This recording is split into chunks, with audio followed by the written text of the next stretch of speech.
Would you say that? Would you say that you found that in different systems? Definitely.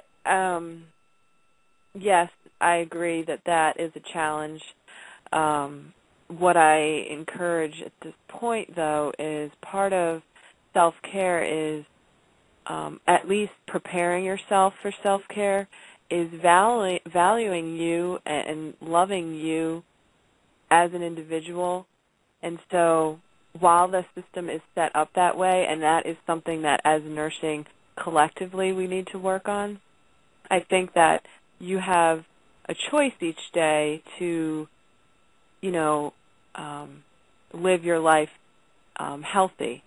And I understand that you might get looked down on as someone who takes the break or whatnot, but we really have to each of us value ourselves as individuals and value our health and make it a priority. And when we all are doing that, then the system would shift, and it would be quite the opposite, that people that aren't taking breaks would be like, come on, take your break, So if everyone listening out there could all, commit to valuing yourself, loving yourself, and putting your health first, then as a group, we could totally change that perspective. Oh, yeah, absolutely. I agree with that, because I find myself, like early on, my first 10 years of the nursing career, no self-care, didn't even know what that meant, It was like, when I taught the clients, that's for them, not for me. And over the last 10 years, have incorporated that, and you're right, one person, and I know this is a cliche, but one person could really make that change, because what happens is people find like, wow, she's so relaxed. She doesn't get irritable. She's very calm with her patients. She doesn't call out as much. She's not complaining about getting sick. You don't catch what, like, you're on a unit, it's a closed unit, and you tend to easily get sick from the other people who are, ill. But when you're taking care of yourself, you're less likely to get sick. Not that that's not going to happen, but less likely. And people start looking at that like, what's going on with her? What is she doing? Or right. He, like, what's going on? And I have found that. And then when you're encouraging people, like saying, you know what, go take your break. It's okay.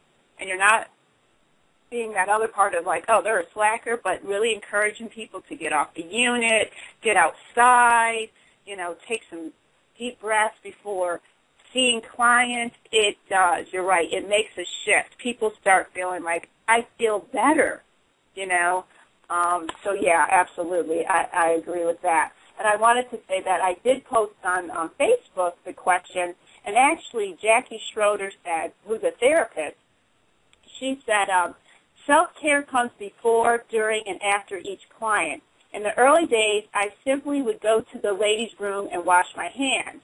Now I have a protocol I created that is a blend of different spiritual and energy medicine.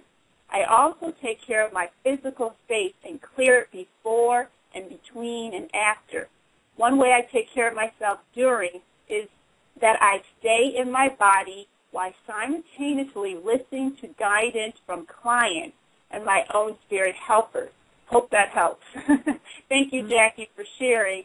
But, yeah, I think Delane had touched on that, too, of being present,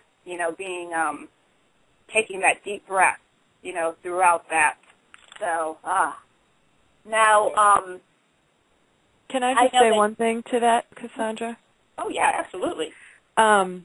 I love that comment by Jackie, and then Delana, you're right, touched on it too. As nurses, a lot of times, and I think even you did, Cassandra, you said we're rewarded for getting the job done and rewarded for getting all the tasks completed, and it's a lot about getting the patients in and the next one, getting the patients out, discharged, and the next one, and it's all very fast-paced. But I believe, and it's my opinion, that as Jackie said, if we actually are more present with the patient and taking the lead from them, then we are going to probably be more effective carers, nurses, healthcare professionals, healers, whatever. So being present with the patient and then really taking the lead from them, taking cues from them, hearing what they're saying, hearing what their body language is saying, you'll pick up more and you'll be more effective in the long run so that the work will be more productive, and then that will get rewarded instead of just, oh, I've got to empty the foyer, I've got to hang the bag, I've got to do this, those are tasks, and yes, I agree, they have to get done to keep patient care moving, but being present, being aware of the moment you're in, you'll find you pick up more subtle hints or subtle cues, and you'll probably do a more effective job. So I just wanted to touch on that too. Oh, no, thank you, and I agree. I know for me, I learned 4 years ago, I would say, I went to a meditation workshop class for healthcare providers, and it was awesome. That's where I learned the importance of being in that present moment, and the key that the man taught that really stuck with me is before each client, and he worked in the ER and he was a physician, was to stop, breathe, and be. So he would leave a room, he would see one, and then he would stop, he would take a breath, and then be is like you're saying, being in that present moment, and then he would go into where the client was, and he said he would always sit down, and that's a whole other topic on the difference between standing up and sitting down and the difference that makes. But he just said he just felt more relaxed, and like you're saying, Liz, you will get more done, because you will hear exactly what your client needs, and yeah, I agree. It just makes such a difference. And I've done that when I'm feeling stressed or something, just breathing and being present with that client, I find that I'm much more effective in caring for them. So good point. Now you talked about how you've talked to many clients, many nurses and stuff, and you have written, and our audience might not know, but you have written a couple of ebooks called Learning Through Experience. Now tell us a little bit about these ebooks, some of the questions you asked participants, and did you find there was a common thread, and if so, what? Sure. Yeah, the ebooks have been a wonderful experience. I've actually interviewed over 36 nurses, and I'm in the midst of writing the 4th volume now, so people can get those on my website. But what I asked was what energizes the nurses in their particular roles, because as I mentioned, I've interviewed so many people, and they're coming from all different realms of nursing. So I asked them what energizes them in their role. I also asked how did they find time, even while being a busy nurse, how did they find time for self-care in their life? And what sorts of things did they do to maintain their own sense of balance? As far as themes, I think it was interesting because each book, the way it panned out, has its own kind of theme, and each group was very diverse and unique, and that was fun in itself. But I think the most prevalent theme that I found that ties through all 3 and now on the 4th is the idea of putting yourself first. Sort of what I was speaking to before, putting yourself first in thought, in time, in value, in schedule, in love, in everything. So making yourself a priority. And even if people might be like, oh, that sounds so selfish, it's a bit selfish, but selfish in a healthy way. It's just making sure you schedule yourself in your calendar. If I pulled out a nurse's calendar right now, I'm sure I'd see what they have to do with the kids or what appointments they have to go to or meetings for the unit, and I wonder if I'd see any of their own self-care time scheduled in. And putting yourself first just in how you're thinking about yourself and just how you feel about yourself. So that was definitely the most prevalent theme through all of the books. Wonderful. Yes, so if people want to read these books, then just go to Living the Blind, that's S-U-B as in boy, L-I-M as in Mary, E, wellness.com, and you can get these books. And, she actually interviewed me, so. Yep. Yeah. So now, in the ebook you discuss in the last ebook, you discussed how we can allow for more receptivity amidst our busy lives, because that tends to be the thread is people say, I don't have time. I don't have time. And like you're saying, when you look at people's schedule, their schedule is packed. And I know for me, over the last, I don't know, I would say a couple years, my schedule seems to get more, like there's so much stuff on it. So it's so concentrated. And so I'm thinking self-care, but how can people allow for more receptivity amidst our busy lives? Well, relating to the receptivity, I have a couple simple techniques. The first one I suggest in the book is that people, and what I've kind of spoken to earlier in the call, is shifting their mindset. So where are you on your priority list? Are you coming in at the top of your priorities, or are you falling in at the lower end of the spectrum? So shifting your mindset to start to see yourself as your first priority, to see you as number one. And if you can see yourself as your first priority, then you start taking better care of yourself.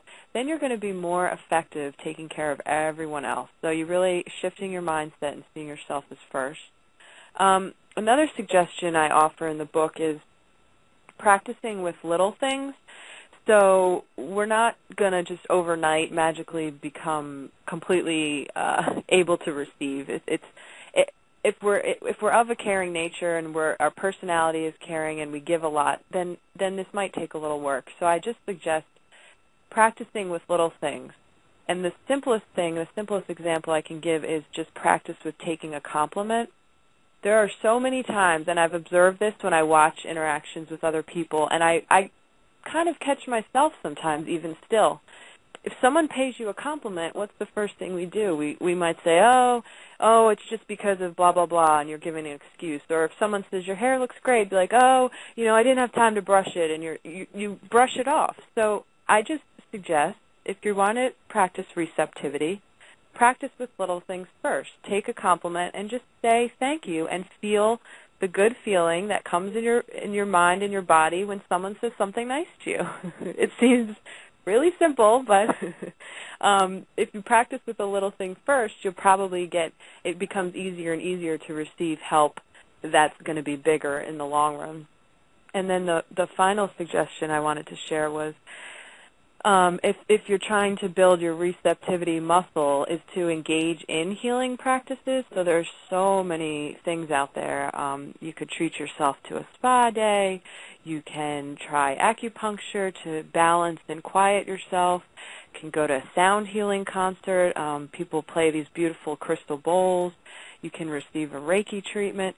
There are so many wonderful healing practices and techniques out there. Just kind of figure out and play around and see what you enjoy, and then see what resonates with you, and start to heal so that you can allow for receiving blessings and beautiful things into your life.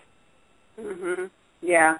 And I like that you have that in there, in that ebook, because I think that is a key to self-care, is that many times, and as nurses, we're such givers. We talk about give, and I mean, part of it is probably why we went into nursing, is we want to give, and that piece of receiving, is missing, and as a result affects our own ability to self-care, because we're not even able to receive our own self-love, or, our own, that just sitting there and receiving. So thank you for sharing those, because to become more receptive is changing that mindset, like that it's okay. It's okay. It's okay to receive. It's okay to receive a compliment. It's okay to treat yourself to, like you're saying, these treatments and stuff. And in the long run, you will have such marvelous benefits for yourself as well as your clients, Mm-hmm. So now, some people might be listening and saying, okay, all this sounds nice and dandy, and you and Liz and Delana, you all have got it. But I don't know where to begin.